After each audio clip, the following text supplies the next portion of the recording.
irony is that 41 years ago, the extraordinary meeting of the OIC was held in Pakistan.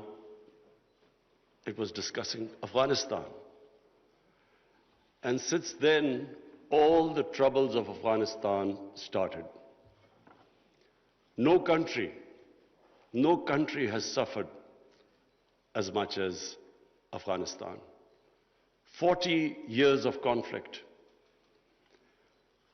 And then add to it recently prolonged drought, 75% of the people living off the land. And then, even before 15th of August, half the population below the poverty line. Years of corrupt governance. 75% of the budget supported by foreign aid. Now, a country in this situation, after 15th August, if the foreign aid dries up, the foreign reserves get frozen,